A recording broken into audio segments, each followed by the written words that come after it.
أشهد أن لا إله إلا الله وحده لا شريك له وأشهد أن محمدا عبده ورسوله أما بعد فأعوذ بالله من الشيطان الرجيم بسم الله الرحمن الرحيم الحمد لله رب العالمين الرحمن الرحيم مالك يوم الدين إياك نعبد وإياك نستعين اهدنا الصراط المستقيم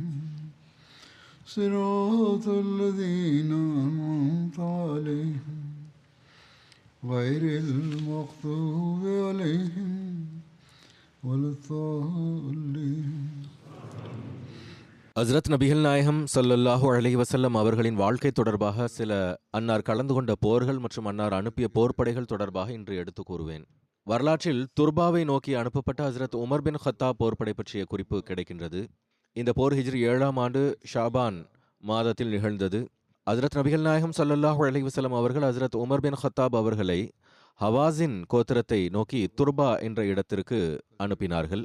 துர்பா மதீனாவிலிருந்து ஏறக்குறைய 333 மைல் தொலைவில் சனா மற்றும் நஜ்ரானை இணைக்கும் பிரதான பாதையில் இருந்தது. ஹஸ்ரத் நபிகள் நாயகம் ஸல்லல்லாஹு அலைஹி வஸல்லம் அவர்கள் ஹஸ்ரத் உமர் அவர்களை 30 பேரோடு இங்கு அனுப்பியிருந்தார்கள். இந்த படையை அனுப்பியதன் காரணம் என்னவாக இருந்ததென்றால், அதற்கு ஹஸ்ரத் நபிகள் நாயகம் ஸல்லல்லாஹு அலைஹி வஸல்லம் அவர்களுக்கு துர்பா வாசிகளிடமிருந்து இஸ்லாத்திற்கு எதிராக சதித்திட்டங்கள் செய்வதாக தகவல் கிடைத்திருந்தது. உமர் அவர்கள் கிளம்பிய போது அன்னாரோடு பனு ஹிலால் கோத்திரத்தை சார்ந்த ஒரு நபர் வழிகாட்டியாக இருந்தார். சஹாபா இரவு வேளையில் பயணம் மேற்கொள்வார்கள், மேலும் பகல் வேளையில் மறைந்து கொள்வார்கள். துர்பாவாசிகளுக்கு இந்த தகவல் கிடைத்ததும் அவர்கள் அங்கிருந்து ஓடிவிட்டார்கள். ஹஜ்ரத் உமர் அவர்கள் அவர்களின் பகுதியை சென்றடைந்தார்கள். ஆனால் அங்கு எவரும் இருக்கவில்லை. மாறாக அவர்கள் மலைக்குன்றுகளில் ஏறி இருக்க கண்டார்கள். அவர்கள் மலைகளுக்கு சென்று விட்டார்கள். அவர்களினுடைய அனைத்து செல்வமும் கால்நடைகள் போன்றவைகளும் அங்குதான் இருந்தன. அவைகளை கைப்பற்றினார்கள். ஏனென்றால் இவர்கள் விஷமம் செய்பவர்களாக இருந்தார்கள். மேலும் அந்த பொருட்களை எடுத்துக்கொண்டு மதீனாவை நோக்கி திரும்பிச் சென்றார்கள். ஜுல் ஜதர் என்ற இடத்தை அடைந்ததும், இந்த இடமானது கூபாவிற்கு அருகே மதீனாவிலிருந்து 6-7 மைல் தொலைவில் இருக்கக்கூடிய ஒரு மேய்ச்சல் நிலமாகும். அங்கு பனு ஹிலாலினுடைய அந்த நபர் ஹஜ்ரத் உமர் அவர்களிடம், பனு ஹிஷாமை சார்ந்த இன்னொரு குழுவினர்களின் மீது நீங்கள் தாக்குதல் நடத்துவீர்களா என்று கேட்டார். அவர்கள் அனைவரும் தங்களுடைய பகுதியில் பஞ்சத்தின் காரணமாக இங்கு வந்துவிட்டார்கள் என்றார். ஹஜ்ரத் உமர் அவர்கள் கூறினார்கள், ஹஜ்ரத் நபிகள் நாயகம் ஸல்லல்லாஹு அலைஹி வஸல்லம் அவர்கள் எனக்கு இந்த கட்டளையை வழங்கவில்லை. அன்னார் நான் துர்பா என்ற இடத்தில் ஹவாஸின் கோத்திரத்தோடு போரிட வேண்டும் என்று மட்டுமே கட்டளையிட்டார்கள் என கூறினார்கள். பிறகு ஹஜ்ரத் உமர் அவர்கள் மதீனா திரும்பிவிட்டார்கள். ஏனென்றால் இந்த மக்கள்தான் விஷமம் செய்யக்கூடியவர்களாக இருந்தார்கள். முஸ்லிம்கள் தேவையில்லாமல் தாக்குதல் தொடுத்து வந்தார்கள் என்று குற்றம் சாட்டப்படுகின்றது. இதிலிருந்து அது முற்றிலும் தவறு என்று நிரூபணமாகிறது. பிறகு ஃபதக் என்னும் இடத்தில் பனு முர்ரா கோத்திரத்தை நோக்கி அனுப்பப்பட்ட ஹஜ்ரத் பஷீர் பின் சஅத் போர்ப்படை. இந்த போரானது ஹிஜ்ரி 7ஆம் ஆண்டு ஷாபான் மாதத்தில் ஹஜ்ரத் பஷீர் பின் சஅத் அவர்களின் தலைமையில் நடந்தது. ஹஜ்ரத் பஷீர் அவர்களினுடைய கோத்திரம் அபு நொமான் ஆக இருந்தது. சஅத் பின் சஅலபா அவருடைய தந்தை ஆவார். ஹஸ்ரஜ் கோத்திரத்தினரோடு இவர்களினுடைய தொடர்புகள் இருந்தது. ஹஸ்ரத் பஷீர் பின் சஅத் மடமை காலத்தில் எழுத படிக்க தெரிந்தவராக இருந்தார்கள். இது எப்படிப்பட்ட காலமாக இருந்ததென்றால், அரபு நாட்டில் மிக குறைந்தவர்களே எழுத படிக்க தெரிந்தவர்களாக இருந்தார்கள். அவர்கள் 70 அன்சார்கள் கலந்து கொண்ட 2வது அக்பா பையத்தின் போது கலந்து கொண்டார்கள். அன்னார் பத்ர், உஹத், அஹல் மற்றும் பிற அனைத்து போர்களிலும் ஹஜ்ரத் நபிகள் நாயகம் ஸல்லல்லாஹு அலைஹி வஸல்லம் அவர்களோடு கலந்து கொண்டவர்களாக இருந்தார்கள். ஹஜ்ரத் பஷீர் பின் சஅத் அவர்கள் ஹஜ்ரத் அபூபக்கர் சித்திக் அவர்களின் கைகளில் சகீஃபா பனு சஅதா நாளன்று பைய செய்திருந்த அன்சார்களில் முதலாவது நபராக இருந்தார்கள். ஹஜ்ரத் அபூபக்கர் சித்திக் அவர்களின் ஹிலாஃபத் காலகட்டத்தில் ஹிஜ்ரி 12ஆம் ஆண்டு ஹஜ்ரத் பஷீர் அவர்கள் ஹஜ்ரத் ஹாலித் பின் வலீத் அவர்களின் ஐனுத் தமர் போரில் கலந்து கொண்டார்கள். மேலும் அதில் அன்னாருக்கு ஷஹாதத் பாக்கியம் கிடைத்தது. ஐனுத் தமரின் அறிமுகம் என்னவென்றால், இது கூஃபாவிற்கு அருகில் உள்ள ஓர் இடமாகும். முஸ்லிம்கள் ஹிஜ்ரி 12ஆம் ஆண்டு ஹஜ்ரத் அபூபக்கர் அவர்களின் ஹிலாஃபத் காலகட்டத்தில் இந்த பகுதியை வெற்றி கொண்டிருந்தார்கள். இவ்வாறு இருப்பினும் நான் முன்பு கூறிக்கொண்டிருந்த இந்த போர்ப்படை தொடர்பாக இவ்வாறு விளக்கம் எடுத்துரைக்கப்பட்டிருக்கின்றது. அதாவது ஹஜ்ரத் நபிகள் நாயகம் ஸல்லல்லாஹு அலைஹி வஸல்லம் அவர்கள் ஹஜ்ரத் பஷீர் பின் சஅத் அவர்களை 30 சஹாபிகளோடு பனு முர்ராவை நோக்கி அனுப்பினார்கள். மதீனாவிலிருந்து 6 இரவுகளின் பயண தொலைவில் ஹைபருக்கு அருகில் இது இருந்தது. இதையும் தெளிவுபடுத்திக் கொள்ளுங்கள். அதாவது முன்பு எடுத்துரைக்கப்பட்டது போன்று ஹஜ்ரத் நபிகள் நாயகம் ஸல்லல்லாஹு அலைஹி வஸல்லம் அவர்கள் இந்த மக்கள் இஸ்லாத்திற்கு எதிராக சதித்திட்டம் தீட்டிக் கொண்டிருக்கின்றார்கள் என்ற தகவல் கிடைக்கும் பட்சத்தில்தான் இந்த போர் படைகளை அனுப்பி வந்தார்கள். எவ்வாறு இருப்பினும் சஹாபிகள் கிளம்பினார்கள். மேலும் ஆடுகளை மேய்ப்பவர்களை சந்தித்தார்கள். அவர்களிடம் பனு முர்ரா தொடர்பாக வினவினார்கள். ஆடு மேய்ப்பவர்கள் இவர்களிடம் பனு முர்ரா தன்னுடைய பள்ளத்தாக்கில் இருக்கின்றார்கள், அவர்கள் நீரூற்றுக்கு வரவில்லை என்று கூறினார்கள். சஹாபிகள் அவர்களினுடைய ஆடுகளை விரட்டி கொண்டு மதீனாவை நோக்கி திரும்பினார்கள். அறிவிப்பு செய்யக்கூடியவர் இவ்வாறு முஸ்லிம்கள் நம்முடைய பொருளை எடுத்துச் சென்று விட்டார்கள் என்று அறிவிப்பு செய்தார். அந்த சம்பவம் பற்றி தகவல் கொடுத்தார். இரவு வேளையில் முஸ்லிம்களுக்கு பனு முர்ராவினுடைய ஒரு மிகப்பெரிய படையை எதிர்கொள்ள நேர்ந்தது. பனு முர்ராவினுடைய மக்களும் திரும்பி வந்தார்கள். அவர்கள் பெரும் படையை கொண்டு வந்து முஸ்லிம்களை தாக்கினார்கள். இரவு முழுவதும் சஹாபிகள் அம்புகளை வீசி வந்தார்கள். எதுவரை என்றால் சஹாபிகளின் அம்புகள் முடிந்து போயின. காலை பொழுதானதும் பனு முர்ரா கோத்திரத்தினர் முஸ்லிம்களின் மீது மீண்டும் தாக்குதல் தொடுத்தனர். ஹஜ்ரத் பஷீர் அவர்களின் உடன் இருந்தவர்களை ஷஹீதாக்கினார்கள். ஹஜ்ரத் பஷீர் அவர்களோடு மிக கடுமையான முறையில் போர் செய்து வந்தார்கள். எதுவரை என்றால் அவர்கள் காயமுற்று கீழே விழுந்தார்கள். அவர்களின் கரண்டை காலில் காயம் ஏற்பட்டது. பஷீர் அவர்கள் மரணமடைந்து விட்டார்கள் என்று கருதினார்கள். பிறகு பனு முர்ரா தங்களுடைய ஆடுகளையும் செம்மறி ஆடுகளையும் அழைத்து கொண்டு திரும்பிச் சென்று விட்டார்கள். எந்த பொருளை முஸ்லிம்கள் எடுத்து இருந்தார்களோ அவர்களை ஷஹீதாக்கிவிட்டு இந்த மக்கள் அதாவது தங்களுடைய சாமான்களை எடுத்துச் சென்று விட்டார்கள். இரவு வரை ஹஜ்ரத் பஷீர் அவர்கள் ஷஹீதானவர்களுக்கிடையே கிடந்தார்கள். அவர்கள் மிகவும் துணிச்சலுடன் தம்மை தாமே நிலைப்படுத்தினார்கள். பிறகு எழுந்து ஃபதக் சென்று விட்டார்கள். சில நாட்கள் அங்கு யூதர்களிடையே தங்கியிருந்தார்கள். எதுவரை என்றால் காயங்கள் நன்கு குணமாகியதும் மதீனா திரும்பி வந்தார்கள். பிறகு மேஃபியாவை நோக்கி அனுப்பப்பட்ட காலிப் பின் அப்துல்லா லைசி போர்ப்படை பற்றி குறிப்பு உள்ளது. இந்த போரானது ஹிஜ்ரி 7ஆம் ஆண்டு ரமலான் மாதத்தில் நிகழ்ந்தது.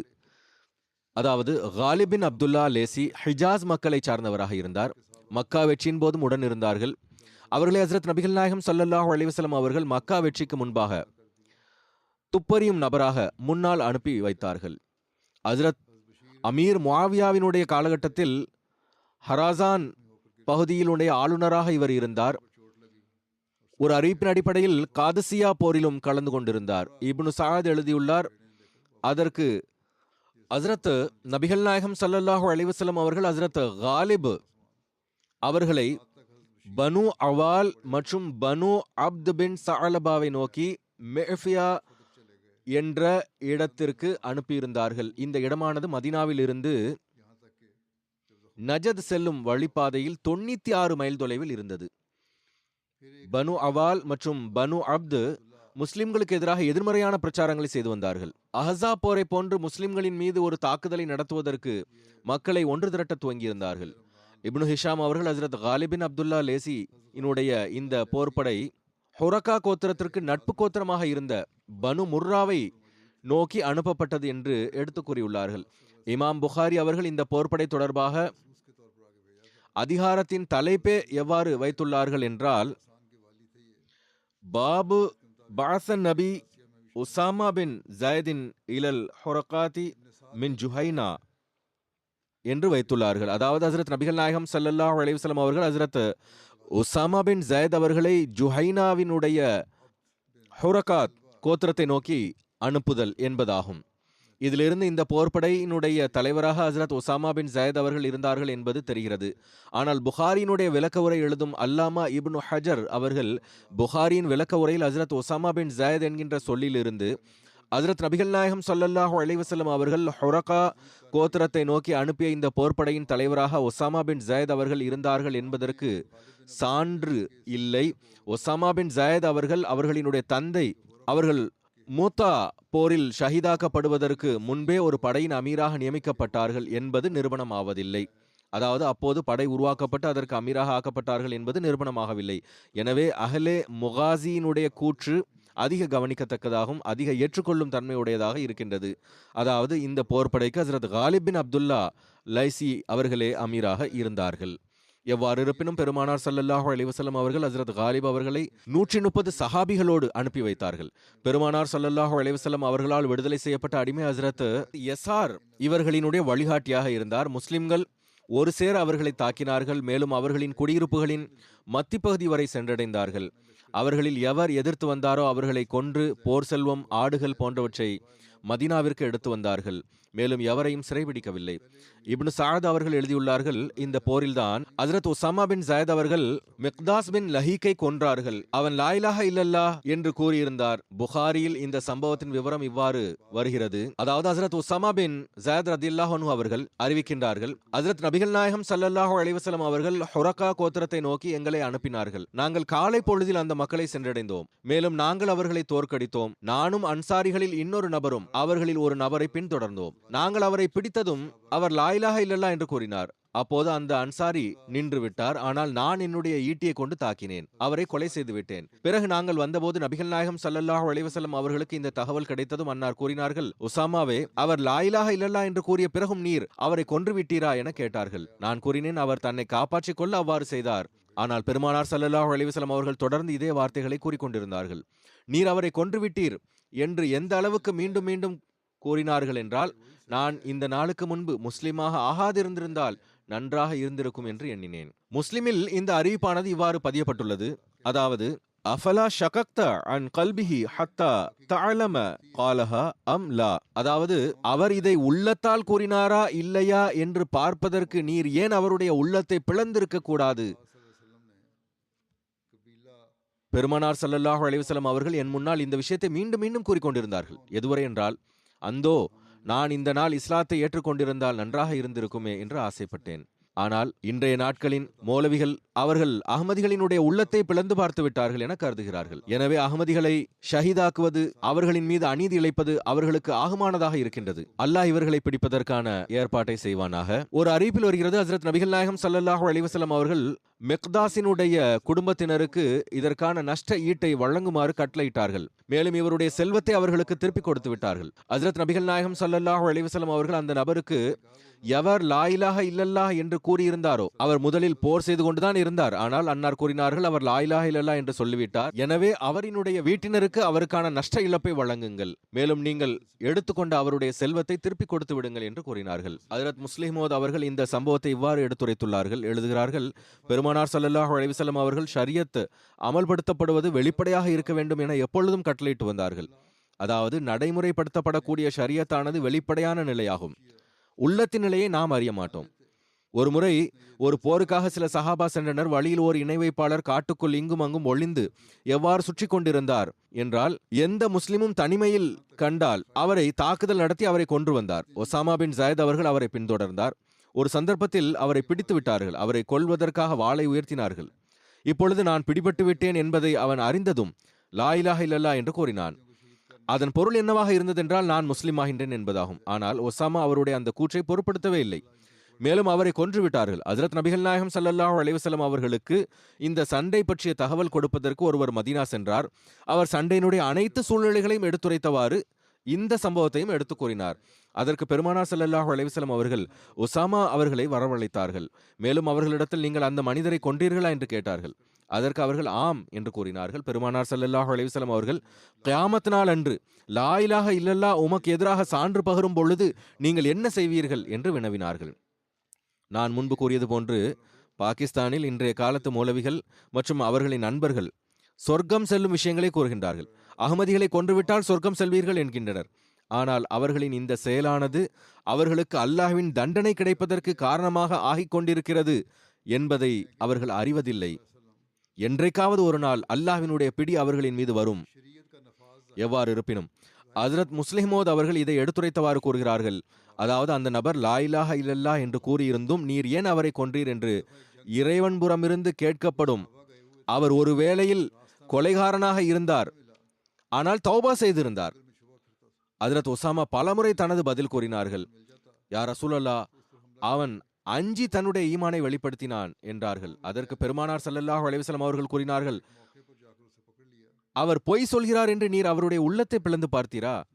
பிறகு அன்னார் மீண்டும் மீண்டும் இதையே கூறிக்கொண்டிருந்தார்கள். அதாவது மறுமை நாளில் அவருடைய லா இலாஹ இல்லல்லாஹ் முன்னால் எடுத்து வைக்கப்படும் பொழுது நீர் என்ன பதில் கூறுவீர்?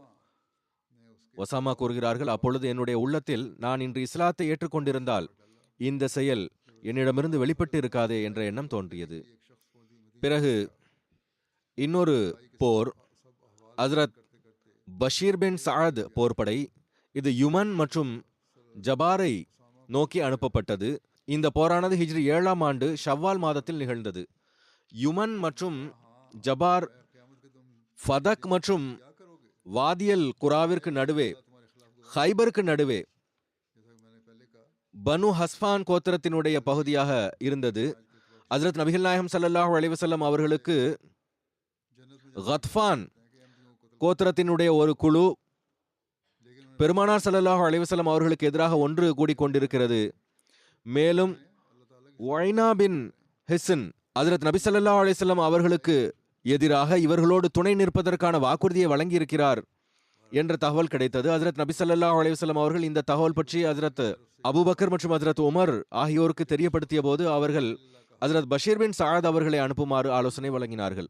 ஹஜ்ரத் நபிகள் நாயகம் ஸல்லல்லாஹு அலைஹி வஸல்லம் அவர்கள் ஹஜ்ரத் பஷீர் பின் சஅத் அவர்களை வரவழைத்தார்கள். மேலும் அவர்களுக்கு கொடியை தயார் செய்ய செய்து அவர்களோடு 300 சஹாபாவை அனுப்பினார்கள்.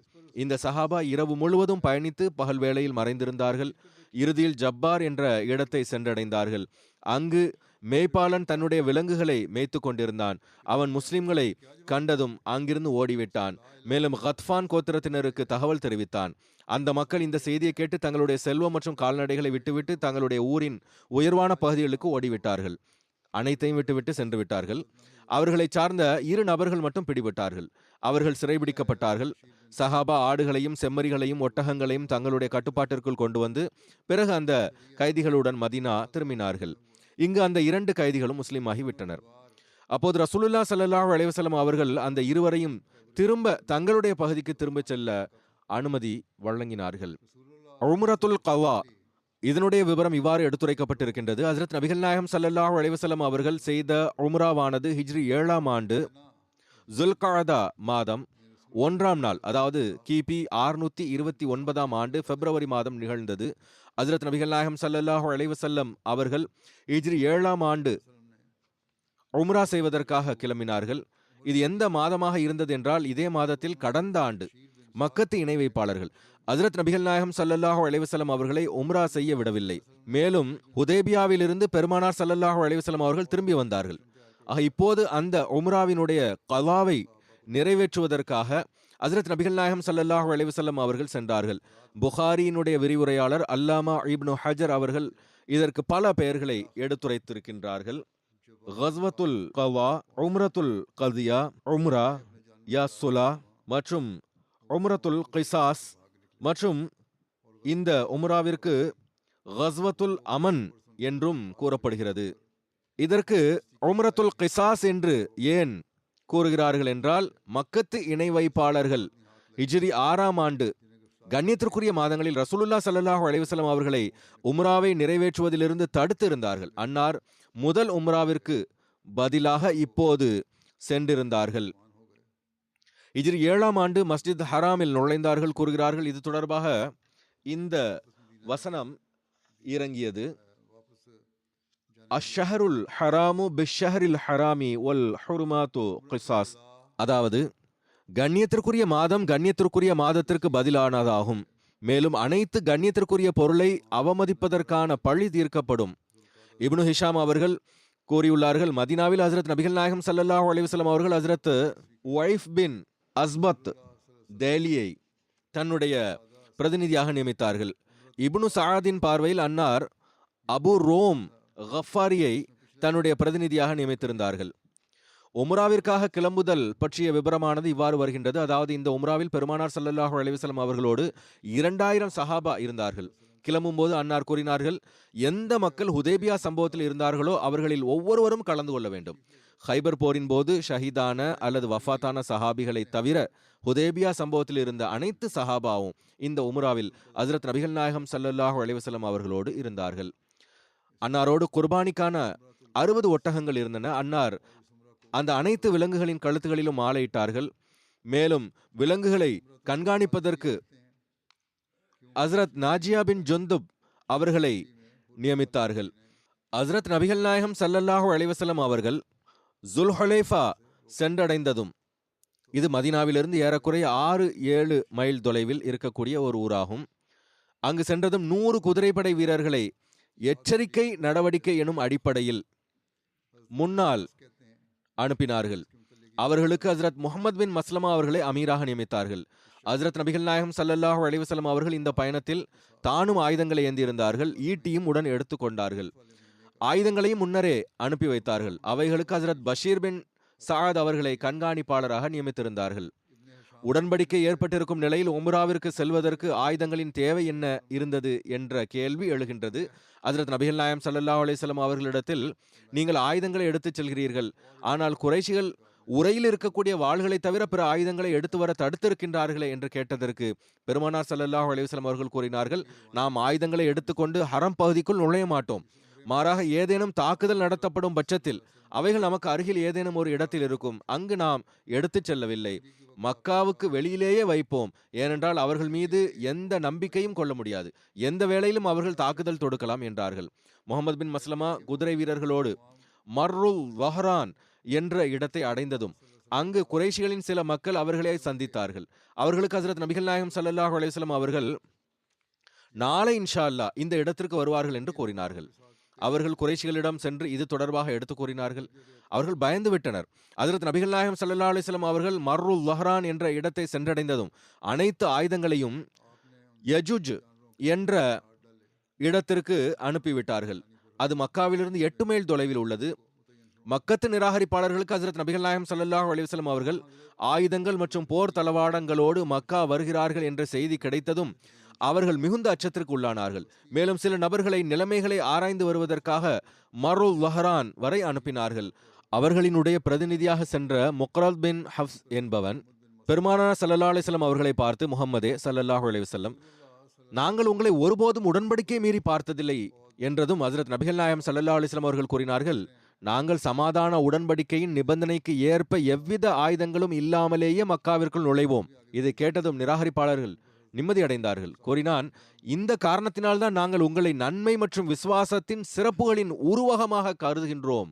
அவர் ஒரு நிராகரிப்பாளர் ஆவார். அவரும் கூட நாங்கள் உங்களை நன்மை மற்றும் விசுவாசத்தின் சிறப்புகளின் ஒருங்கிணைப்பாக காண்கின்றோம் என்று கூறுகின்றார். ஹஸ்ரத் நபிகள் நாயகம் ஸல்லல்லாஹு அலைஹி வஸல்லம் அவர்கள் ஹஸ்ரத் பஷீர் பின் சாத் அவர்களின் கீழ் சில சஹாபிகளை அந்த ஆயுதங்களை பாதுகாப்பதற்காக நியமித்தார்கள். மேலும் உடன்படிக்கையின் நிபந்தனைகளுக்கு ஏற்ப உரையில் உள்ள வாளை தவிர எந்த ஒரு ஆயுதமும் இருக்கவில்லை. பெருமானார் ஸல்லல்லாஹு அலைஹி வஸல்லம் அவர்கள் சஹாபா பெருமக்களின் கூட்டத்தோடு தல்பீஹ் கூறியவாறு ஹரமை நோக்கி முன்னேறினார்கள். குர்பானிக்கான விலங்குகளை ஜித் தவா என்ற இடத்தை நோக்கி அனுப்பினார்கள். அது மஸ்ஜித் ஹராமில் இருந்து 1/2 மைல் தூரத்தில் இருந்தது. இது மக்காவின் ஒரு பள்ளத்தாக்கும். அன்னார் தன்னுடைய பெண் ஒட்டகம் கஸ்வாவின் மீது பயணித்தார்கள். அன்னார் ஹஜூன் பக்கமாக மக்காவிற்குள் நுழைந்தார்கள். இது மஹ்சப் பள்ளத்தாக்கின் பக்கம் இருக்கக்கூடிய ஒரு மலையாகும். இது பைத்துல்லாவிலிருந்து 1.5 மைல் தொலைவில் இருக்கின்றது. அனஸ் அவர்கள் அறிவிக்கின்றார்கள், ஹஸ்ரத் நபிகள் நாயகம் ஸல்லல்லாஹு அலைஹி வஸல்லம் அவர்கள் உம்ரத்துல் கலாவின் சந்தர்ப்பத்தில் மக்காவிற்குள் நுழைந்தார்கள். மேலும் ஹஸ்ரத் அப்துல்லா பின் ரவாஹா அன்னாருக்கு முன்பே நடந்து கொண்டிருந்தார்கள். மேலும் இவ்வாறு கூறிக்கொண்டிருந்தார்கள், அதாவது மக்கத்து நிராகரிப்பாளர்களின் சந்ததிகளே, அன்னாருக்காக ஸல்லல்லாஹு அலைஹி வஸல்லம் அவர்களுக்கு வழிவிடுங்கள், நாம் இன்று உங்களை கொல்வோம். அன்னார் மக்களின் மீது அவர்களினுடைய மண்டை ஓடுகள் சிதறும் வகையில் அடிப்போம். மேலும் நண்பரை விட்டு விலக்கி விடுவோம் என்றார்.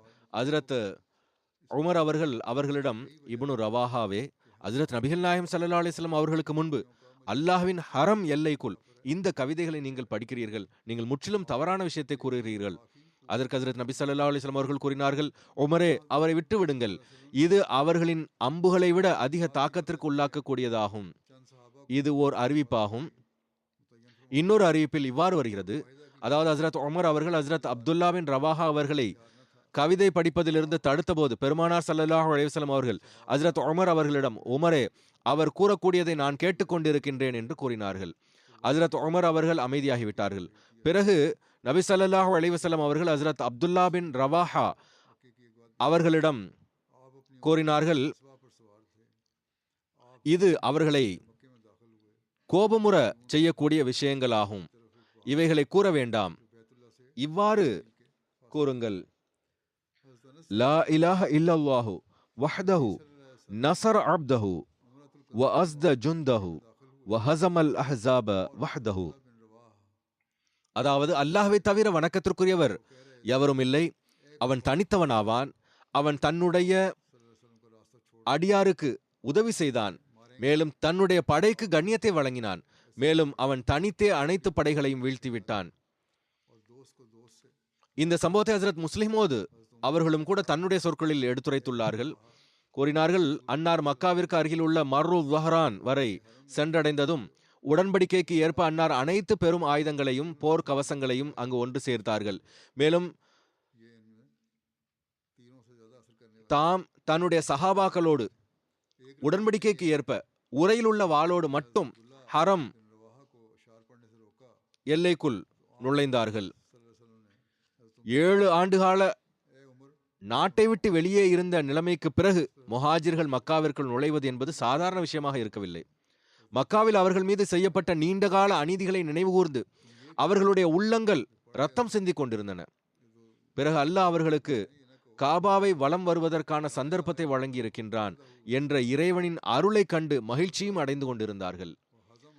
மக்கத்து மக்கள் மக்காவை விட்டு வெளியேறி மலைக்குன்றுகளின் உச்சிகளில் நின்று கொண்டு முஸ்லிம்களை பார்த்து கொண்டிருந்தார்கள். அல்லாஹ் முஸ்லிம்களுக்கு மீண்டும் மக்காவில் நுழைவதற்கான வாய்ப்பை வழங்கி இருக்கின்றானா இல்லையா என்பதை அவர்கள் பார்க்க வேண்டும் என்று முஸ்லிம்களின் உள்ளம் விரும்பியது. அப்துல்லா பின் ரவாஹா அவர்கள் இந்த சந்தர்ப்பத்தில் போர் பாடல்களை பாடத் துவங்கினார்கள். ஆனால் ஹஜ்ரத் நபிகள் நாயகம் ஸல்லல்லாஹு அலைஹி வஸல்லம் அவர்கள் அவர்களை தடுத்தார்கள். மேலும் கூறினார்கள், இப்படிப்பட்ட கவிதைகளை பாடாதீர்கள், மாறாக இவ்வாறு கூறுங்கள், இறைவனை தவிர வணக்கத்திற்குரியவர் எவரும் இல்லை, அவன் தன்னுடைய தூதருக்கு உதவி செய்தான், மேலும் நம்பிக்கையாளர்களை இழிவின் குழியில் இருந்து வெளியேற்றி அவர்களை உயரச் செய்தான், எதிரிகளை அவர்களின் கண் முன்னால் விரட்டி அடித்தவன் அந்த இறைவனே ஆவான். ஹஜ்ரத் இப்னு அபி அவுஃபா கூறுகின்றார்கள், ஹஜ்ரத் நபிகள் நாயகம் ஸல்லல்லாஹு அலைஹி வஸல்லம் அவர்கள் உம்ரா செய்தபோது நாங்கள் இணை வைப்பாளர்களின் இளைஞர்களிடமிருந்து அன்னாரை பாதுகாத்து கொண்டிருந்தோம், அதாவது பாதுகாப்பு டியூட்டி கொடுத்து கொண்டிருந்தோம். இந்த மக்கள் ஹஜ்ரத் நபி ஸல்லல்லாஹு அலைஹி வஸல்லம் அவர்களுக்கு துன்பம் தந்து விடாமல் இருக்க வேண்டும் என்பதற்காக. ஹஜ்ரத் நபி ஸல்லல்லாஹு அலைஹி வஸல்லம் அவர்கள் மக்காவிற்குள் நுழைந்ததும் சில குறைஷிய நிராகரிப்பாளர்கள் ஹஜ்ரத் நபி ஸல்லல்லாஹு அலைஹி வஸல்லம் அவர்களின் மீது இருந்த காழ்ப்புணர்ச்சி மற்றும் வெறுப்பின் காரணமாக அன்னார் மற்றும் சஹாபா பைத்துல்லாவை வலம் வரும் காட்சியை பார்க்க முடியாததன் காரணமாக மலைகளுக்கு சென்று விட்டார்கள். ஆனால் சில நிராகரிப்பாளர்கள் தாருன் நதுவாவில் ஒன்று கூடிவிட்டார்கள்.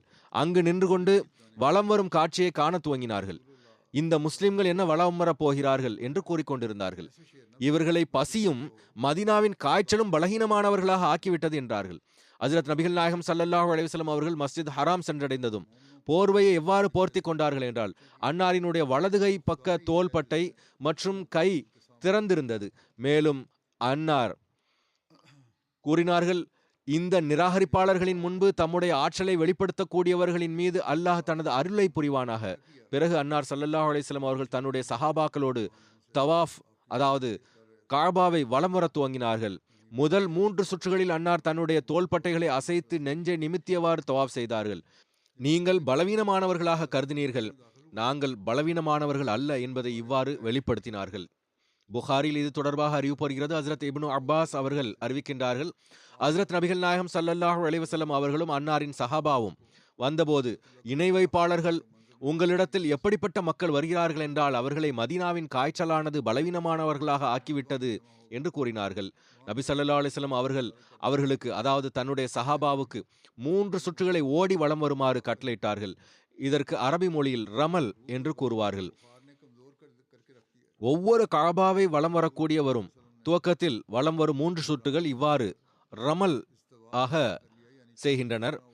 அவர்களை அனைத்து சுற்றையும் ஓடி சுற்றுமாறு கட்டளையிடவில்லை. கூறினார்கள், ஹஜ்ரத் நபி ஸல்லல்லாஹு அலைஹி வஸல்லம் அவர்கள் இணை வைப்பாளர்களுக்கு தம்முடைய ஆற்றலை வெளிப்படுத்துவதற்காக பைத்துல்லா, சஃபா மற்றும் மர்வாவிற்கு இடையே ஓடியவாறு வலம் வந்தார்கள். இன்னொரு அறிவிப்பின் அடிப்படையில் ஹஜ்ரத் நபிகள் நாயகம் ஸல்லல்லாஹு அலைஹி வஸல்லம் அவர்கள் தங்களது விலங்கின் மீது அமர்ந்து சஃபா மற்றும் மர்வாவிற்கு இடையே வலம் வந்தார்கள்.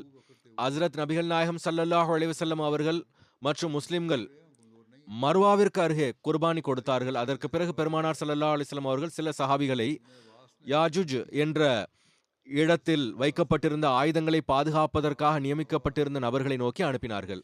இவர்கள் அவர்களினுடைய இடத்தில் பாதுகாப்பு பணி செய்யுமாறும் அவர்கள் வந்து உம்ரா மற்றும் குர்பானி போன்ற கடமைகளை நிறைவேற்றுமாறும் கூறினார்கள்.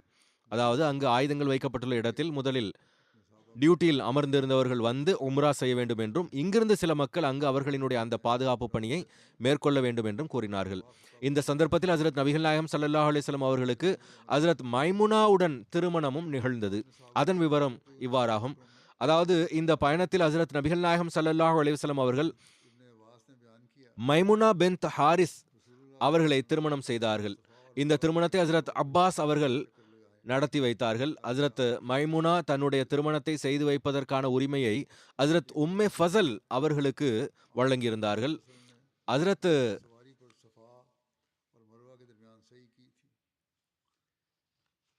உம்மே ஃபசல் அவர்கள் ஹஜ்ரத் நபி ஸல்லல்லாஹு அலைஹி வஸல்லம் அவர்களினுடைய பெரிய தந்தை அப்பாஸ் அவர்களின் மனைவி ஆவார்கள்.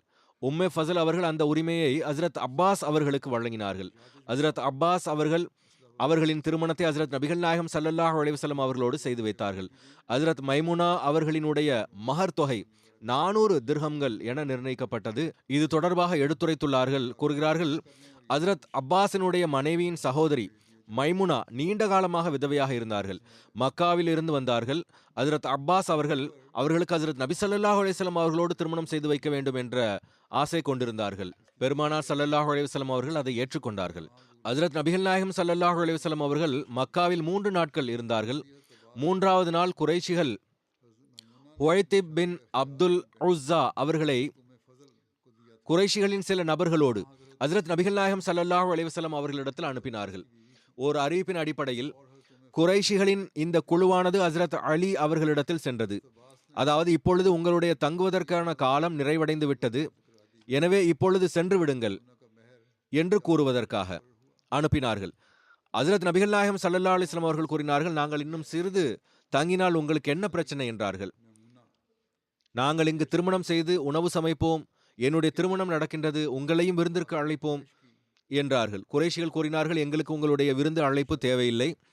அப்பொழுது பெருமானார் ஸல்லல்லாஹு அலைஹி வஸல்லம் அவர்கள் சஹாபாவுடன் மக்காவை விட்டு கிளம்பினார்கள்.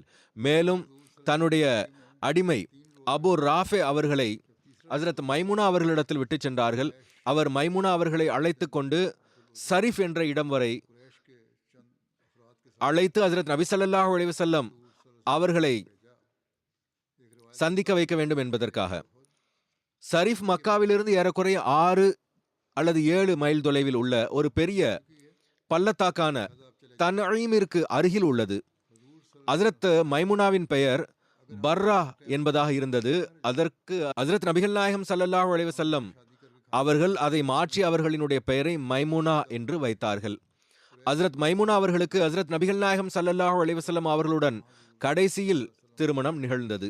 ஹஜ்ரத் மைமுனா அவர்கள் பெருமானார் ஸல்லல்லாஹு அலைஹி வஸல்லம் அவர்களை முதலில் சந்தித்த இடமான சரிஃப் என்ற இடத்திலேயே ஹிஜ்ரி 51ஆம் ஆண்டு வஃபாத் ஆனார்கள்.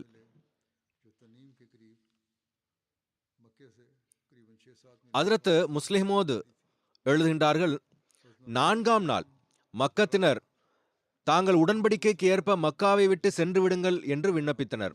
அன்னார் உடனடியாக அனைத்து சஹாபிகளுக்கும் மக்காவை விட்டுவிட்டு மதீனாவை நோக்கி கிளம்புங்கள் என்று கட்டளையிட்டார்கள்.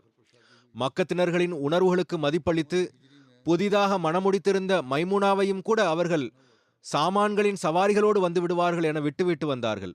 மேலும் தாம் விரைந்து ஹரமின் எல்லைகளை விட்டு வெளியே சென்றார்கள். மேலும் அங்கேயே மாலை பொழுதில் அன்னாரினுடைய மனைவி மைமுனா அவர்கள் அழைத்து வரப்பட்டார்கள். முதல் இரவு அங்கேயே காட்டில் மைமுனா அவர்கள் ஹஜ்ரத் நபிகள் நாயகம் ஸல்லல்லாஹு அலைஹி வஸல்லம் அவர்களிடம் வந்தார்கள். ஹஜ்ரத் மைமுனா அவர்களுக்கு ஹஜ்ரத் நபிகள் நாயகம் ஸல்லல்லாஹு அலைஹி வஸல்லம் அவர்களினுடைய அந்த புனிதமான உறவு உண்டான அந்த இடமானது மிகவும் நேசத்திற்குரியதாக இருந்தது. எனவேதான் அன்னார் ரதியல்லாஹு அன்ஹா அவர்கள், அதாவது ஹஜ்ரத் மைமுனா அவர்கள் நான் மரணமடைந்து விட்டால் என்னை இந்த இடத்திலேயே, அதாவது ஹஜ்ரத் நபிகள் நாயகம் ஸல்லல்லாஹு அலைஹி வஸல்லம் அவர்களினுடைய கூடாரம் எங்கு இருந்ததோ, மேலும் நான் ஹஜ்ரத் நபிகள் நாயகம் ஸல்லல்லாஹு அலைஹி வஸல்லம் அவர்களிடத்தில் எங்கு அழைத்து வரப்பட்டேனோ அந்த இடத்திலேயே அடக்கம் செய்ய வேண்டும் என்று மரண சாசனம் எழுதிச் சென்றார்கள், உயில் எழுதிச் சென்றார்கள். இறை நியதி எவ்வாறு செயல்பட்டதென்றால், ஹஜ்ஜி செய்வதற்காக வந்தபொழுது அங்கேயே மக்காவில் அன்னார் நோய்வாய்ப்பட்டார்கள். சிறிது நாட்களுக்கு பிறகு அன்னார் கூறினார்கள், என்னை மக்காவிற்கு வெளியே அழைத்துச் செல்லுங்கள், ஏனென்றால் உன்னுடைய வஃபாத் மக்காவில் நிகழாது என்று ஹஜ்ரத் நபி ஸல்லல்லாஹு அலைஹி வஸல்லம் அவர்கள் என்னிடத்தில் கூறியிருந்தார்கள். ஆக மக்கள் அவர்களை மக்காவை விட்டு வெளியே அழைத்துச் சென்றார்கள். சரிஃப் என்ற இடத்தை அடைந்ததும் உம்முல் மோமினின் ஹஜ்ரத் மைமுனா அவர்களினுடைய ஆன்மா இந்த பௌதிக கூண்டை விட்டு பறந்து சென்று விட்டது. அவர்களின் வஃபாத் நிகழ்ந்தது. இவ்வாறு அவர்களினுடைய உயிலுக்கு ஏற்ப அதே இடத்திலேயே அடக்கம் செய்யப்பட்டார்கள். வஃபாத்தின் போது அவர்களினுடைய வயது 80 அல்லது 81 இருந்தது. இந்த பயணத்தில் ஹஜ்ரத் ஹம்சா அவர்களினுடைய மகளின் சம்பவம் பற்றியும் குறிப்பு கிடைக்கிறது. ஹஜ்ரத் பரா கூறினார்கள், ஹஜ்ரத் நபிகள் நாயகம் ஸல்லல்லாஹு அலைஹி வஸல்லம் அவர்கள் மக்காவை விட்டு கிளம்பிய போது ஹஜ்ரத் ஹம்சா அவர்களின் மகள் அன்னாருக்கு பின்னால் அன்னாரை அழைத்தவாறு வந்தார்கள். அப்போது ஹஜ்ரத் அலி அவர்கள் அவர்களின் கரங்களை பற்றி ஹஜ்ரத் ஃபாத்திமா அவர்களிடத்தில் இவர்களை அழைத்துச் செல்லுங்கள் என்று கூறினார்கள்.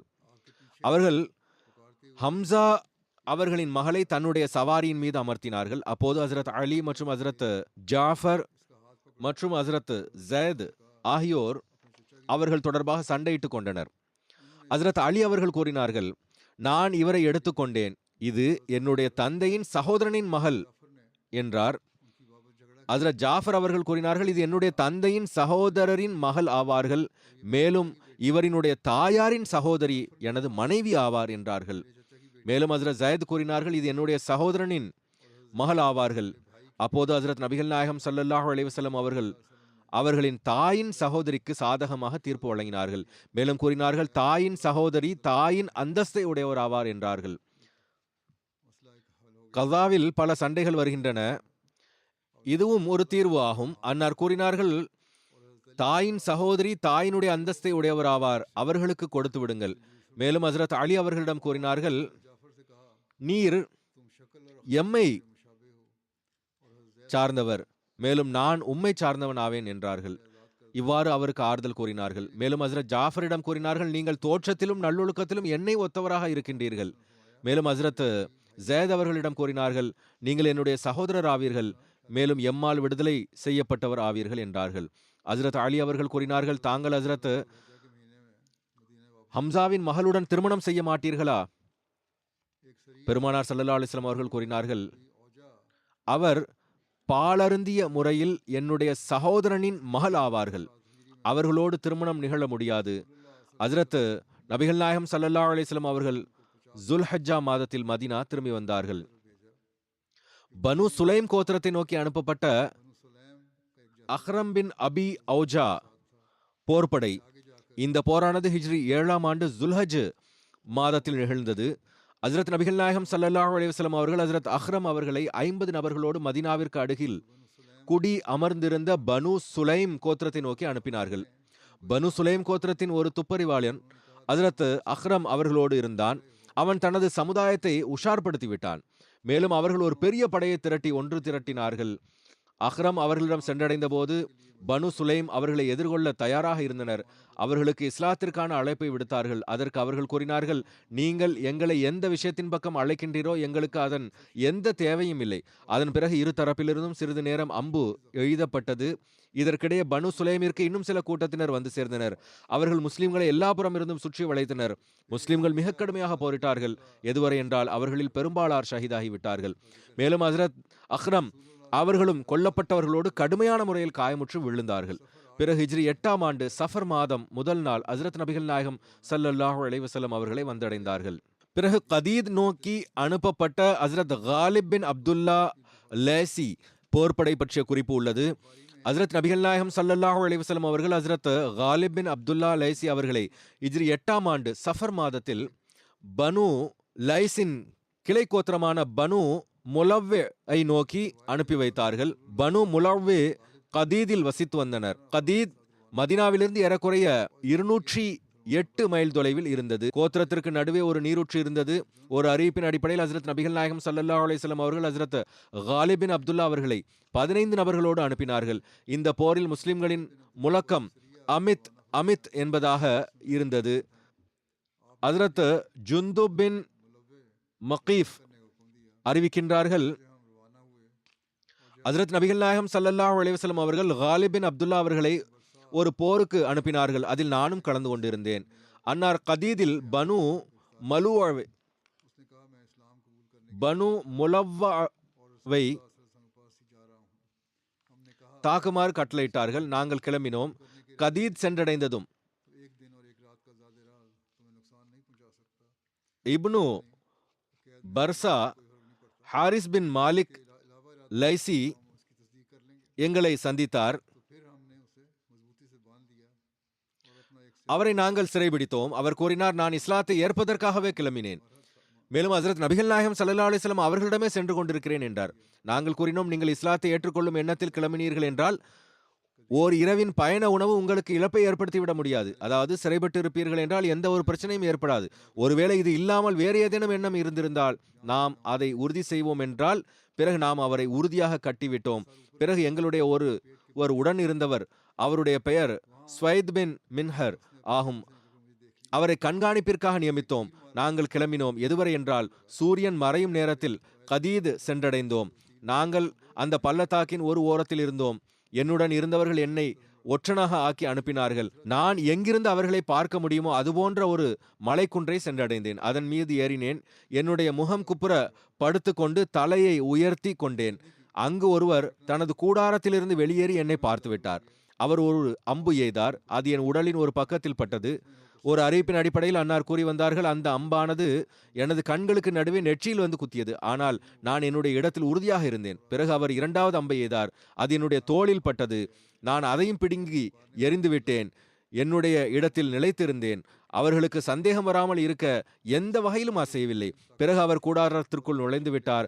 நாங்கள் அவர்களுக்கு சிறிது கால அவகாசம் வழங்கினோம். எதுவரை என்றால் அவர்கள் நிம்மதியாக உறங்கிவிட்டனர். விடியற்காலை நேரத்தில் நாங்கள் அவர் மீது தாக்குதல் நடத்தினோம். அவர்களின் போர் வீரர்களை கொன்றோம். மேலும் ஆயுதங்களை கைப்பற்றி கால்நடைகளை விரட்டி கொண்டு வந்தோம். அவர்களின் ஓர் அழைப்பாளன் வெளியே வந்தான். எங்கள் பக்கம் எப்படிப்பட்ட ஒரு படையை அழைத்து வந்தான் என்றால் அவர்களை எதிர்கொள்வதற்கான ஆற்றல் எங்களிடத்தில் இருக்கவில்லை. அவர்களினுடைய ஒருவன் ஒரு படையை திரட்டி கொண்டு வந்தான். கூறுகிறார்கள், நாங்கள் விலங்குகளை அழைத்து கொண்டவாறு நடந்து கொண்டிருந்தோம். நாங்கள் பின்னால் திரும்பி பார்க்கவில்லை. இப்னு பர்சா மற்றும் அவருடன் இருந்தவரை கடந்தபோது அவர்கள் இருவர்களையும் எங்களோடு சேர்த்து கொண்டோம். எதிரி எங்களுக்கு அருகில் வந்து விட்டனர். எதுவரை என்றால் எங்களுக்கும் அவர்களுக்கும் நடுவே கதீத் பள்ளத்தாக்கு மட்டும்தான் இருந்தது. எந்த ஒரு மேகமோ அல்லது மழையோ தென்பட்டிருக்காத நேரத்தில் அல்லாஹ் அந்த பள்ளத்தாக்கில் வெள்ளத்தை ஏற்படுத்தினான். அல்லாஹ் எப்படிப்பட்ட ஒன்றை அனுப்பினான் என்றால் அதை எதிர்கொள்வதற்கு எவரிடத்தும் ஆற்றல் இருக்கவில்லை. மேலும் எவராலும் அதை கடக்கவும் இயலவில்லை. எதிரி நின்று கொண்டு எங்களை பார்த்து கொண்டிருந்தான். நாங்கள் அவர்களின் விலங்குகளை அழைத்து சென்று கொண்டிருந்தோம். அவர்களில் எவருக்கும் எங்கள் பக்கம் வருவதற்கான வாய்ப்பு கிடைக்கவில்லை. நாங்கள் வேகமாக விலங்குகளை விரட்டியவாறு சென்று கொண்டிருந்தோம். எதுவரை என்றால் நாங்கள் அவர்களை வெகு தொலைவில் பின்வெட்டி சென்றோம். அவர்களால் எங்களை பிடிக்க இயலவில்லை. நாங்கள் ஹஜ்ரத் நபிகள் நாயகம் ஸல்லல்லாஹு அலைஹி வஸல்லம் அவர்களுடைய சமூகத்தில் ஆஜரானோம். எவ்வாறு இருப்பினும் இந்த சம்பவங்கள் தொடர்கின்றன. இப்போது நான் பாகிஸ்தானின் அகமதிகளுக்காகவும் குறிப்பாக துவாவிற்காக கூற விரும்புகிறேன். பாகிஸ்தானி அகமதிகள் தாங்களும் தங்களுக்காக துவா செய்யுங்கள். நான் ஏற்கனவே கூறியது போன்று சலவாத் ஓதுவதன் பக்கம் கவனம் செலுத்துங்கள். மேலும் 200 முறை ஓதுங்கள். சுப்ஹானல்லாஹி வ பிஹம்திஹி சுப்ஹானல்லாஹில் அஸீம் அல்லாஹும்ம ஸல்லி அலா முஹம்மதின் வ ஆலி முஹம்மத். இப்பொழுது இதன் பக்கம் எந்த அளவு கவனம் செலுத்த இயலுமோ செலுத்த வேண்டும்.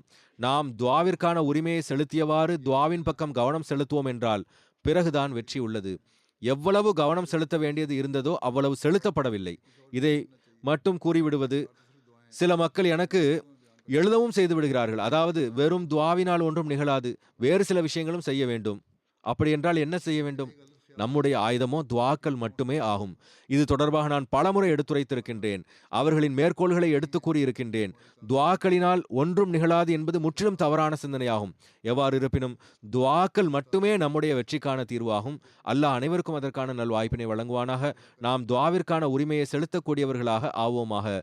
துஆக்களினால் ஒன்றும் நிகழாது என்று மட்டும் நாம் கூறினால், உரிமையை செலுத்தவில்லை என்றால், இது நாம் அல்லாஹ்விடம் செய்யும் முற்றிலும் தவறான முறையீடாகும். எனவே நாம் இதற்காக இஸ்திக்ஃபாரும் செய்ய வேண்டும். இன்று கராச்சியில் ஒரு சம்பவம் நிகழ்ந்துள்ளது. தீவிரவாதிகள் இஸ்லாத்தின் பெயரில், இவர்கள் தீவிரவாதிகள்தான், பள்ளி வாயிலின் மீது தாக்குதல் நடத்தி நம்முடைய ஒரு அஹ்மதியை ஷஹீதாக்கி இருக்கின்றார்கள். இன்னா லில்லாஹி வ இன்னா இலைஹி ராஜிஊன். அதன் விபரம் இப்பொழுது கிடைக்கவில்லை. விபரம் கிடைக்கும் பொழுது நான் எடுத்து கூறுவேன் இன்ஷா அல்லாஹ். இந்த அநீதியாளர்களை பிடிப்பதற்கான ஏற்பாட்டை விரைவில் செய்வானாக.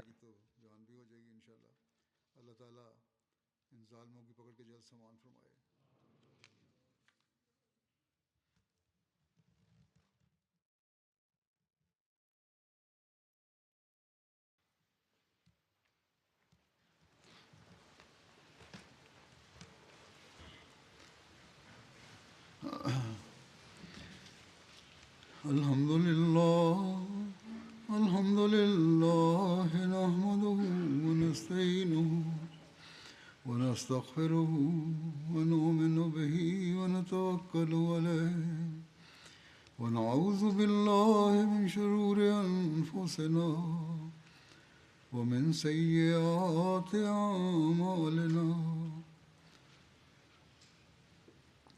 من يهده الله فلا مضل له ومن يضلله فلا هادي له ونشهد أن لا إله إلا الله ونشهد أن محمدا عبده ورسوله. عباد الله رحمكم الله إن الله يأمر بالعدل والإحسان وإيتاء ذي القربى وينهى عن الفحشاء والمنكر والبغي يعظكم لعلكم تذكرون. اذكروا الله يذكركم وادعوه يستجب لكم ولذكر الله